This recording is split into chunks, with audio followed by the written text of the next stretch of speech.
Chapter 3. I gaze in horror at the red marks all over my breasts. Hickeys. I have hickeys. I am married to one of the most respected businessmen in the United States, and he's given me goddamn hickeys. How did I not feel him doing this to me? I flush. The fact is I know exactly why Mr. Orgasmic was using his fine motor sexing skills on me. My subconscious peers over her half-moon specs and tuts disapprovingly, while my inner goddess slumbers on her chaise longue. Out for the count. I gape at my reflection. My wrists have red welts around them from the handcuffs. No doubt they'll bruise. I examine my ankles, more welts. Holy hell, I look like I've been in some sort of accident. I gaze at myself, trying to absorb how I look. My body is so different these days. It's changed subtly since I've known him. I've become leaner and fitter, and my hair is glossy and well cut. My nails are manicured, my feet pedicured, my eyebrows threaded and beautifully shaped. For the first time in my life, I'm well groomed, except for these hideous love bites. I don't want to think about grooming at the moment. I'm too mad.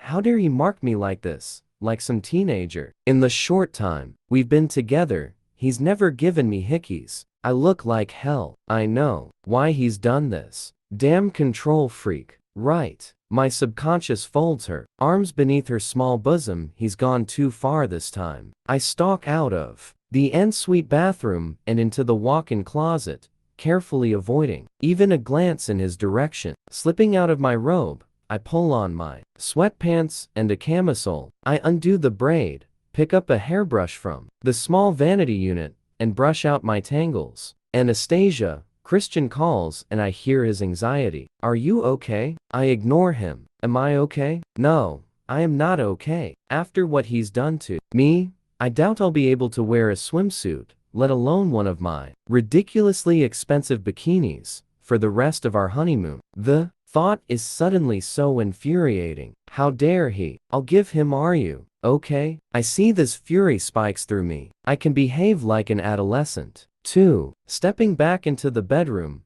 I hurl the hairbrush at him, turn, and leave, though not before I see his shocked expression and his lightning reaction as he raises his arm to protect his head so that the brush bounces ineffectively off his forearm and onto the bed. I storm out of our cabin, bolt upstairs and out on deck, fleeing toward the bow. I need some space to calm down. It's dark and the air is balmy. The warm breeze carries the smell of the Mediterranean and the scent of jasmine and bougainvillea from the shore. The fair lady glides effortlessly through the calm cobalt sea as I rest my elbows on the wooden railing, gazing at the distant shore where tiny lights wink and twinkle. I take a deep, healing breath and slowly begin to calm. I'm aware of him behind me before I hear him. You're mad at me, he whispers. No shit, Sherlock. How mad? Scale of 1 to 10. I think I'm at 50. Apt. Huh? That mad? He sounds surprised and impressed at once. Yes. Pushed to violence mad, I say through gritted teeth. He stays silent as I turn and scowl at him, watching me with wide and wary eyes. I know from his expression, and because he's made no move to touch me, that he's out of his depth. Christian, you have to stop unilaterally trying to bring me to heel. You made your point on the beach very effectively, as I recall. He shrugs minutely. Well, you won't take your top off again, he murmurs petulantly, and this justifies what he's done to me. I glare at him. I don't like you leaving marks on me. Well, not this many anyway. It's a hard limit. I hiss at him. I don't like you taking your clothes off in public. That's a hard limit. For me, he growls. I think we've established that. I hiss through my teeth. Look at me. I pull down my camisole to reveal the top of my breasts. Christian gazes at me, his eyes not leaving my face, his expression wary and uncertain. He's not used to seeing me this mad. Can't he see what he's done? Can't he see how ridiculous he is? I want to shout at him, but I refrain. I don't want to push him too far. Heaven knows what he'd do. Eventually, he sighs and holds his palms up in a resigned, conciliatory gesture. Okay, he says, his voice placating. I get it. Hallelujah. Good. He runs his hand through his hair. I'm sorry. Please don't be mad at me. Finally, he looks contrite, using my own words back at me. You are such an adolescent sometimes, I scold him, mulishly, but the fight is gone out of my voice, and he knows it. He steps closer and tentatively raises his hand to tuck my hair behind my ear. I know, he acknowledges softly. I have a lot to learn, Doctor. Flynn's words come back to me. Emotionally, Christian is an adolescent, Anna. He bypassed that phase in his life totally. He's channeled all his energies into succeeding in the business world, and he has beyond all expectations. His emotional world has to play catch up. My heart thaws a little. We both do. I sigh and cautiously raise my hand, placing it over his heart. He doesn't flinch like he used to, but he stiffens. He rests his hand over mine and smiles his shy smile. I've just learned that you've a good arm and a good aim, Mrs. Gray. I would never have figured that, but then I constantly underestimate you. You always surprise me. I arch my eyebrow at him. Target practice with Ray. I can throw and shoot straight, Mr. Gray, and you do well to remember that. I will endeavor to do that, Mrs. Gray, or ensure that all potential projectile objects are nailed down and that you don't have access to a gun. He smirks. I smirk back, narrowing my eyes. I'm resourceful. That you are. He whispers and releases my hand to circle his arms around me, pulling me into an embrace. He buries his nose in my hair. I wrap my arms around him, holding him close, and feel the tension leave his body as he nuzzles me. Am I forgiven? Am I? I feel his smile. Yes, he answers. Ditto. We stand holding each other, my peak forgotten. He does smell good. Adolescent or not, how can I resist him? Hungry, he says after a while. I have my eyes closed and my head against his chest. Yes. Famished. All the activity has given me an appetite. But I'm not dressed for dinner. I'm sure my sweatpants and camisole would be frowned upon in the dining room. You look good to me, Anastasia. Besides, it's our boat for the week. We can dress how we like. Think of it as dress down Tuesday on the Côte d'Azur. Anyway, I thought we'd eat on deck. Yes, I'd like that. He kisses me an earnest forgive me kiss, then we wander hand in hand toward the bow, where our gazpacho awaits. The steward serves our carmi brully and discreetly retires. Why do you always braid my hair? I ask Christian out of curiosity. We're sitting adjacent to each other at the table, my lower leg curled around his. He pauses as he's about to pick up his dessert spoon and frowns. I don't want your hair catching in anything, he says quietly, and for a moment, he's lost in thought. Habit, I think, he muses. Suddenly he frowns and his eyes widen, his pupils dilating with alarm. What's he remembered? It's something painful, some early childhood memory, I guess. I don't want to remind him of that. Leaning over, I put my index finger over his lips. No, it doesn't matter. I don't need to know. I was just curious. I give him a warm, reassuring smile. His look is wary, but after a moment he visibly relaxes, his relief evident. I lean over to kiss the corner of his mouth. I love you, I murmur, and he smiles his heart-achingly shy smile, and I melt. I will always love you, Christian, and I you, he says softly. In spite of my disobedience, I raise my eyebrow. Because of your disobedience, Anastasia, he grins. I crack my spoon through the burned sugar crust of my dessert and shake my head. Will I ever understand this man? This carmi brully is delicious. Once the steward has cleared our dessert plates, Christian reaches for the bottle of Ross and refills my glass. I check that we're alone and ask, what's with the no going to the bathroom thing? You really want to know? He half smiles, his eyes alight with a salacious gleam. Do I? I gaze at him through my lashes as I take a sip of my wine. The fuller your bladder, the more intense your orgasm, Anna. I blush. Oh, I see. Holy cow, that explains a lot. He grins, looking far to knowing. Will I always be on the back foot with Mr. Sexpertise? Yes. Well, I desperately hunt around for a change of subject. He takes pity on me. What do you want to do for the rest of the evening? He cocks his head to one side and gives me his lopsided grin. Whatever you want, Christian. Put your theory to the test again? I shrug. I know what I want to do, he murmurs, grabbing his glass of wine. He rises and holds his hand out to me. Come.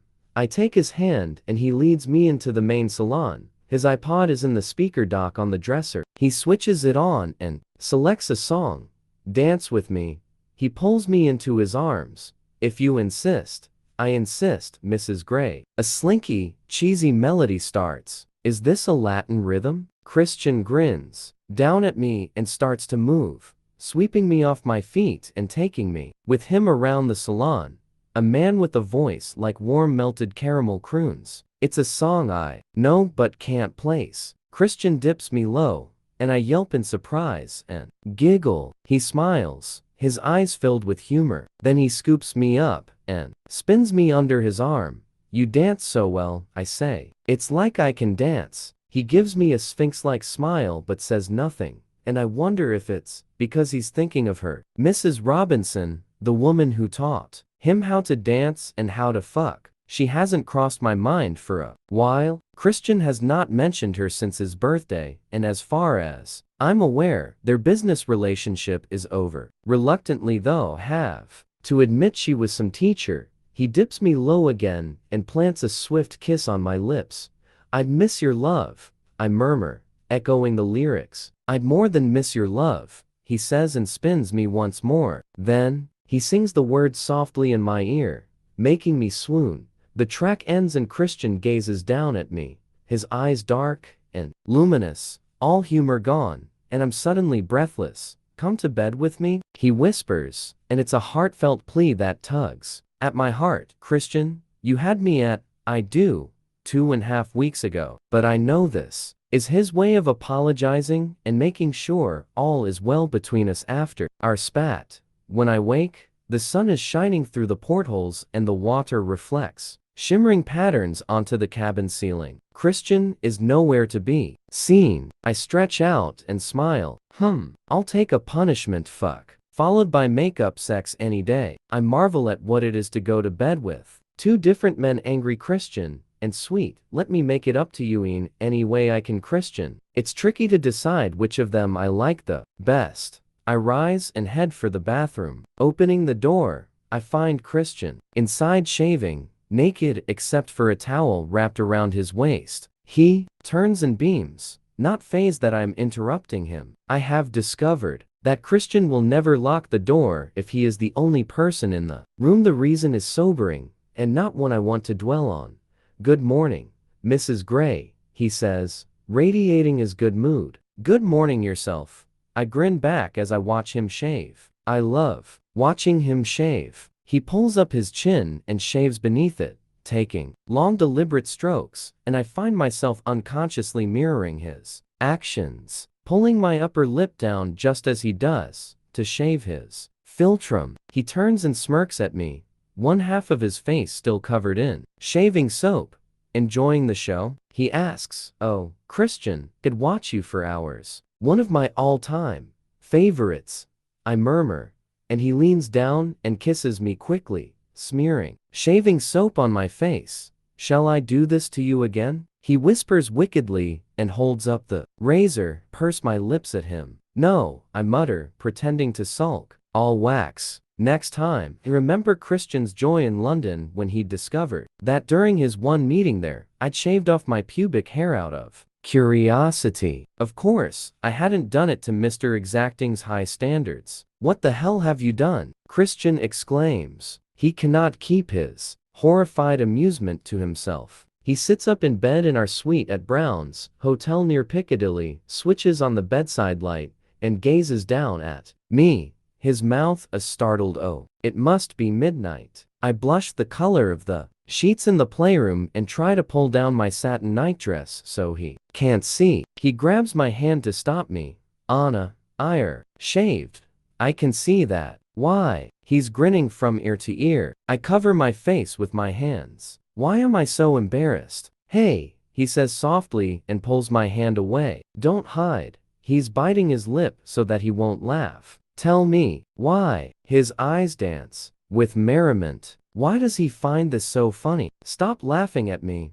I'm not laughing at you. I'm sorry. I'm delighted, he says. Oh, tell me, why? I take a deep breath. This morning, after you left for your meeting, I took a shower and was remembering all your rules. He blinks. The humor in his expression has vanished, and he regards me cautiously, and I was ticking them off one by one and how I felt about them, and I remembered the beauty salon, and I thought, this is what you'd like.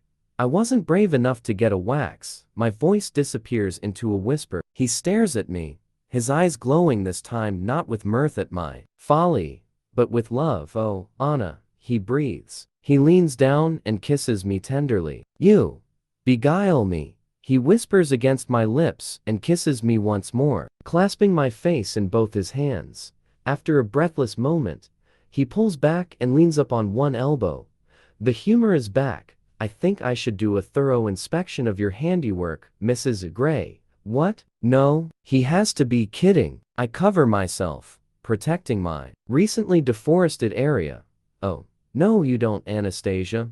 He grasps my hands and pries them away, moving nimbly so he's between my legs and pinning my hands to my sides. He gives me a scorching look that could light dry tinder, but before I combust, he bends and skims his lips down my naked belly, directly to my sex. I squirm beneath him, reluctantly resigned to my fate. Well, what have we here? Christian plants a kiss where, until this morning, I had pubic hair, then scrapes his bristly chin across me. Ah, I exclaim. Wow, that's sensitive.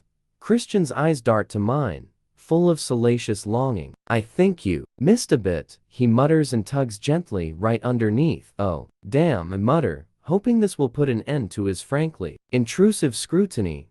I have an idea. He leaps naked out of bed and heads to the bathroom. What on earth is he doing? He returns moments later, carrying a glass of water, a mug, my razor, his shaving brush, soap, and a towel. He puts the water, brush, soap, and razor on the bedside table and gazes down at me, holding the towel. Oh no, my subconscious slams down her complete works of Charles Dickens, leaps up from her armchair, and puts her hands on her hips. No, no, no, I squeak. Mrs. Gray, the job's worth doing. It's worth doing well. Lift your hips. His eyes glow summer storm gray. Christian, you are not shaving me. He tilts his head to one side. Why ever not? I flush. Isn't it obvious? Because it's just too intimate, he whispers. Anna, I crave intimacy with you, you know that. Besides, after some of the things we've done, don't get all squeamish on me now. And I know this part of your body better than you do. I gape at him. Of all the arrogant. True, he does, but still, it's just wrong. My voice is prissy and whiny. This isn't wrong, this is hot. Hot? Really? This turns you on? I can't keep the astonishment out of my voice. He snorts. Can't you tell? He glances down at his arousal. I want to shave you, he whispers. Oh, what the hell? I lie back, throwing my arm over my face so I don't have to watch. If it makes you happy, Christian, go ahead. You're so kinky, I mutter as I lift my hips, and he slips the towel beneath me. He kisses my inner thigh. Oh baby, how right you are. I hear the slosh of water as he dips the shaving brush in the glass of water, then the soft swirl of the brush in the mug. He grasps my left ankle and parts my legs, and the bed dips as he sits between my legs. I'd really like to tie you up right now, he murmurs. I promise to keep still. Good. I gasp as he runs the lathered brush over my pubic bone. It's warm. The water in the glass must be hot. I squirm a little. It tickles, but in a good way. Don't move. Christian admonishes and applies the brush again. Or I will tie you down, he adds darkly, and a delicious shiver runs down my spine. Have you done this before? I ask tentatively when he reaches for the razor. No. Oh, good. I grin. Another first. Mrs. Gray. I like firsts. Me too. Here goes. And with a gentleness that surprises me, he runs the razor over my sensitive flesh. Keep still, he says distractedly, and I know he's concentrating hard. It's only a matter of minutes before he grabs the towel and wipes all the excess lather off me. That's more like it, he muses, and I finally lift my arm to look at him as he sits back to admire his handiwork. Happy? Ask, my voice hoarse. Very. He grins wickedly and slowly eases a finger inside me. But that was fun, he says, his eyes gently mocking. For you may. I try to pout, but he's right. It was arousing. I seem to recall the aftermath was very satisfying. Christian returns to finishing his shave. I glance quickly down at my fingers. Yes, it was. I had no idea that the absence of pubic hair could make such a difference. Hey, I'm just teasing. Isn't that what husbands who are hopelessly in love with their wives do? Christian tips my chin up and gazes at me, his eyes suddenly filled with apprehension as he endeavors to read my expression. Payback time. Sit. I mutter. He stares, not understanding. I push him gently toward the lone white stool in the bathroom. Perplexed, he sits down, and I take the razor from him. Anna, he warns as he realizes my intention. I lean down and kiss him, head back. I whisper. He hesitates. Tit for tat, Mr. Gray. He stares at me with wary, amused disbelief. You know what you're doing? He asks, his voice low. I shake my head slowly, deliberately, trying to look as serious as possible. He closes his eyes and shakes his head, then tilts it back in surrender. Holy shit. He's going to let me shave him. Tentatively, I slide my hand into the damp hair at his forehead, gripping tightly to hold him still. He clenches his eyes closed and parts his lips as he inhales. Very gently, I stroke his razor up from his neck to his chin, revealing a path of skin beneath the lather. Christian exhales. Did you think I was going to hurt you? I never know what you're going to do, Anna, but no, not intentionally. I run the razor up his neck again, clearing a wider path in the lather. I would never intentionally hurt you, Christian. He opens his eyes and circles his arms around me as I gently drag the razor down his cheek from the bottom of his sideburn. I know, he says, angling his face so I can shave the rest of his cheek. 2 more strokes, and I've finished. All done. And not a drop of blood spilled. I grin proudly. He runs his hand up my leg so that my nightdress rides up my thigh, and pulls me onto his lap so that I'm astride him. I steady myself with my hands on his upper arms. He's really very muscular. Can I take you somewhere today? No sunbathing? I arch a caustic brow at him. He licks his lips nervously. No sunbathing today. I thought you might prefer something else. Well, since you've covered me in Hickeys, and effectively put the kibosh on that, sure, why not? Wisely he chooses to ignore my tone. It's a drive, but it's worth a visit. From what I've read, my dad recommended we visit. It's a hilltop village, called St. Paul de Vence. There are some galleries there. I thought we could pick out some paintings or sculptures for the new house, if we find anything we like. I lean back and gaze at him. Art. He wants to buy art. How can I buy art? What? He asks. I know nothing about art, Christian. He shrugs and smiles at me indulgently. We'll buy only what we like. This isn't about investment. Investment? Geez, what? He says again. I shake my head. Look, I know we only got the architect's drawings the other day, but there's no harm in looking, and the town is an ancient, medieval place. Oh, the architect. He had to remind me of her. Gia Mateo, a friend of Elliot's who worked on Christian's place in Aspen. During our meetings, she'd been all over Christian like a rash. What now? Christian exclaims. I shake my head. Tell me, he urges. How can I tell him that I don't like Gia? My dislike is irrational. I don't want to come across as a jealous wife. You're not still mad about what I did yesterday? He sighs and nuzzles his face between my breasts. No, I'm hungry and might, knowing full well that this will distract him from this line of questioning. Why didn't you say? He eases me off his lap and stands. St. Paul de Vence is a fortified medieval hilltop village, one of the most picturesque places I have ever seen. I stroll arm in arm with Christian through the narrow cobblestone streets with my hand in the back pocket of his shorts. Taylor and either Gaston or Felipe, can't tell the difference between them, trail behind us. We pass a tree-covered square, where 3 old men, one wearing a traditional beret in spite of the heat, are playing boules. It's quite crowded with tourists, but I feel comfortable tucked under Christian's arm. There is so much to see: little alleys and passageways leading to courtyards with intricate stone fountains, ancient and modern sculptures, and fascinating little boutiques and shops. In the first gallery, Christian gazes distractedly at the erotic photographs in front of us, sucking gently on the arm of his aviator specs. They are the work of Florence Dell, naked women in various poses. Not quite what I had in mind, I mumble disapprovingly. They make me think of the box of photographs I found in his closet, our closet. I wonder if he ever did destroy them. Me neither, Christian says, grinning down at me. He takes my hand, and we stroll to the next artist. Idly, I wonder if I should let him take photos of me. The next display is by a female painter who specializes in still lifes, fruit and vegetables, super close up, and in rich, glorious color. I like those. I point to 3 paintings of peppers. They remind me of you chopping vegetables in my apartment.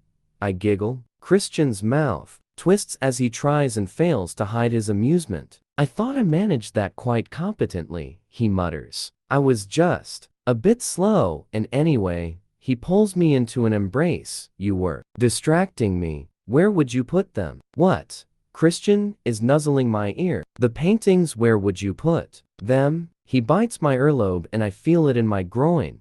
Kitchen, I murmur. Nice idea, Mrs. Gray. I squint at the price. 5,000 euros each. Holy shit, they're really expensive. I gasp. So, he nuzzles me again. Get used to it, Anna. He releases me and saunters over to the desk where a young woman dressed entirely in white is gaping at him. I want to roll my eyes, but turn my attention back to the paintings. 5,000 euros. Geez, we have finished lunch and are relaxing over coffee at the Hotel Le Saint Paul. The view of the surrounding countryside is stunning. Vineyards and fields of sunflowers form a patchwork across the plain, interspersed here and there with neat little French farmhouses. It's such a clear, beautiful day. We can see all the way to the sea, glinting faintly on the horizon. Christian interrupts my reverie. You asked me why I braid your hair, he murmurs. His tone alarms me. He looks guilty. Yes. Oh, shit. The cracker used to let me play with her hair. I don't know if it's a memory or a dream. Whoa. His birth mom. He gazes at me, his expression unreadable. My heart leaps into my mouth. What do I say when he says things like this? I like it when you play with my Her voice is hesitant.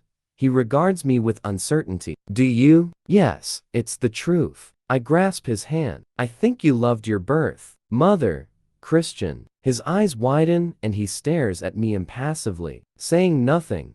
Holy shit, have I gone too far? Say something. 50 please. But he remains resolutely mute, gazing at me with fathomless gray eyes while the silence stretches between us. He looks lost. He glances down at my hand on his and he frowns. Say something, I whisper, because I cannot bear the silence any longer. He shakes his head, exhaling deeply. Let's go. He releases my hand and stands, his expression guarded. Have I overstepped the mark? I have no idea. My heart sinks, and I don't know whether to say anything else or just let it go. I decide on the latter, and follow him dutifully out of the restaurant. In the lovely narrow street, he takes my hand.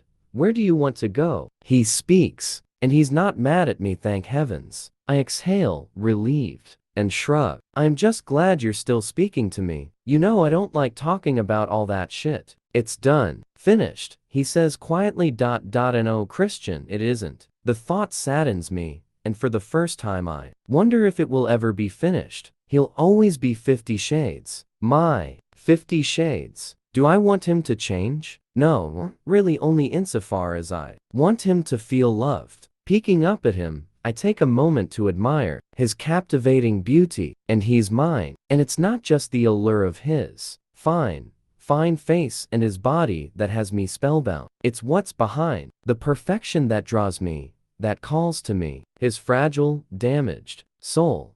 He gives me that look, down his nose, half amused, half wary, wholly sexy, then tucks me under his arm, and we make our way through the tourists toward the spot where Felipe or Gaston has parked the roomy Mercedes. I slip my hand back into the back pocket of Christian's shorts, grateful that he isn't mad. But honestly, what 4-year-old child doesn't love his mom, no matter how bad a mom she is? I sigh heavily and hug him closer. I know behind us the security team lurks, and I wonder idly if they've eaten. Christian stops outside a small boutique selling fine jewelry and gazes in the window, then down at me. He grasps my free hand and runs his thumb across the faded red line of the handcuff mark.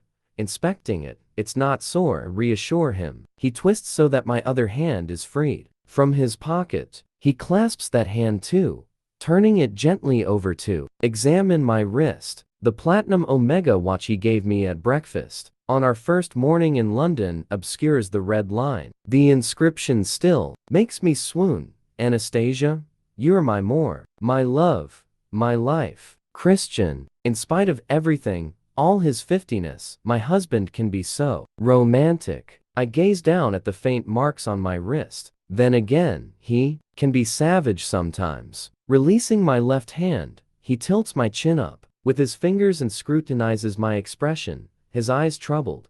They don't hurt, I repeat. He pulls my hand to his lips and plants a soft apologetic kiss on the inside of my wrist. Come, he says and leads me into the shop. Here. Christian holds open the platinum bracelet he's just purchased. It's exquisite, so delicately crafted. The filigree in the shape of small abstract flowers with small diamonds at their hearts. He fastens it around my wrist. It's wide and cuff-like and hides the red marks. It also costs 30,000 euros, I think, though I couldn't really follow the conversation in French with the sales assistant. I have never worn anything so expensive. There, that's better, he murmurs. Better? I whisper, gazing into luminous gray eyes, conscious that the stick-thin sales assistant is staring at us with a jealous and disapproving look. You know why? Christian says uncertainly. I don't need this. I shake my wrist and the cuff moves. It catches the afternoon light streaming through the boutique window, and small, sparkling rainbows dance off the diamonds all over the walls of the store. I do, he says with utter sincerity. Why? Why does he need this? Does he feel guilty? About what? The marks? His birth mother? Not confiding in me? Oh, 50. No, Christian. You don't. You've given me so much already. A magical honeymoon, London, Paris, the Côte d'Azur. And you. I'm a very lucky girl, I whisper, and his eyes soften. Oh, Anastasia, I'm a very lucky man. Thank you. Stretching up on tiptoes, I put my arms around his neck and kiss him, not for giving me the bracelet but for being mine. Back in the car, he's introspective, gazing out at the fields of bright sunflowers, their heads following and basking in the afternoon sun. One of the twins, I think it's Gaston, is driving, and Taylor is beside him up front. Christian is brooding about something. I clasp his hand, giving it a reassuring squeeze. He glances at me before releasing my hand and caressing my knee. I'm wearing a short, full, blue and white skirt and a blue, fitted, sleeveless shirt. Christian hesitates, and I don't know if his hand is going to travel up my thigh or down my leg. I tense with anticipation at the gentle touch of his fingers, and my breath catches. What's he going to do? He chooses down, suddenly grasping my ankle and pulling my foot onto his lap. I swivel my backside so I'm facing him in the back of the car. I want the other one too. I glance nervously toward Taylor and Gaston, whose eyes are resolutely on the road ahead, and place my other foot on his lap. His eyes cool. He reaches over and presses a button located on his door. In front of us, a lightly tinted privacy screen slides out of a panel, and 10 seconds later, we are effectively on our own. Wow, no wonder the back of this car has so much legroom. I want to look at your ankles. Christian offers his quiet explanation. His gaze is anxious. The cuff marks? Geez, I thought we'd dealt with this. If there are marks, they are hidden by my sandal straps. I don't recall seeing any this morning. Gently, he strokes his thumb up my right instep, making me wriggle. A smile plays on his lips, and deftly he undoes one strap, and his smile fades as he's confronted with the darker red marks. Doesn't hurt, I murmur. He glances at me, and his expression is sad. His mouth a thin line. He nods once as if he's taking me at my word, while I shake my sandal loose so it falls to the floor. But I know I've lost him. He's distracted and brooding again, mechanically caressing my foot, while he turns away to gaze out the car window once more. Hey, what did you expect? I ask softly. He glances at me and shrugs. I didn't expect to feel like I do looking at these marks, he says. Oh, reticent 1 minute and forthcoming the next? How? 50. How? Can I keep up with him? How do you feel? Bleak eyes gaze at me. Uncomfortable, he murmurs. Oh no. Buckle my seat belt and scoot closer to him, leaving my feet in his lap. I want to crawl into his lap and hold him, and I would if it were just Taylor in the front. But knowing Gaston is there cramps my style despite the partition. If only it were darker. I clutch his hands. It's the Hickeys I don't like, I whisper. Everything else. What you did. I lower my voice even further. With the handcuffs, I enjoyed that. Well, more than enjoyed. It was mind-blowing. You can do that to me again anytime. He shifts in his seat. Mind-blowing? My inner goddess looks up, startled, from her Jackie Collins. Yes, I grin. I flex my toes into his hardening crotch and see rather than hear his sharp intake of breath, his lips parting. You should really be wearing your seatbelt, Mrs. Gray. His voice is low, and I curl my toes around him once more. He inhales and his eyes darken, and he clasps my ankle in warning. Does he want me stop? Continue? He pauses, scowls, then fishes his ever-present BlackBerry out of his pocket to take an incoming call while glancing at his watch. His frown deepens. Barney, he snaps. Crap. Work interrupting us again. I try to remove my feet, but he tightens his fingers around my ankle. In the server room? He says in disbelief. Did it activate the fire suppression system? Fire. I take my feet off his lap, and this time he lets me. I sit back in my seat, buckle my seatbelt, and fiddle nervously with the 30,000 euro bracelet. Christian presses the button on his door armrest again, and the privacy glass slides down. Anyone injured? Damage? I see. When? Christian glances at his watch again, then runs his fingers through his hair. No, not the fire department or the police. Not yet anyway. A fire? At Christian's office? I gape at him, my mind racing. Taylor shifts so he can hear Christian's conversation. Has he? Good. Okay. I want a detailed damage report. And a complete rundown of everyone who had access over the last 5 days, including the cleaning staff. Get hold of Andrea and get her to call me. Yeah, sounds like the argon is just as effective. Worth its weight in gold. Damage report? Argon? It rings a distant bell from chemistry class. An element, I think. I realize it's early. Email me in 2 hours. No, I need to know. Thank you for calling me. Christian hangs up, then immediately punches a number into the BlackBerry. Welch. Good. When? Christian glances at his watch yet again. An hour then. Yes. 24/7 at the off-site data store. Good. He hangs up. Felipe, I need to be on board within the hour. Monsieur, shit. It's Felipe, not Gaston. The car surges forward. Christian glances at me, his expression unreadable. Anyone hurt? I ask quietly. Christian shakes his head. Very little damage. He reaches over and clasps my hand, squeezing it reassuringly. Don't worry about this. My team is on it. And there he is, the CEO, in command, in control, and not flustered at all. Where was the fire? Server room. Gray house? Yes. His responses are clipped, so I know he doesn't want to talk about it. Why so little damage? The server room is fitted with a state-of-the-art fire suppression system. Of course it is. Anna, please. Don't worry. I'm not worried. I lie. We don't know for sure that it was arson, he says, cutting to the heart of my anxiety. My hand clutches my throat in fear. Charlie Tango. And now this? What next?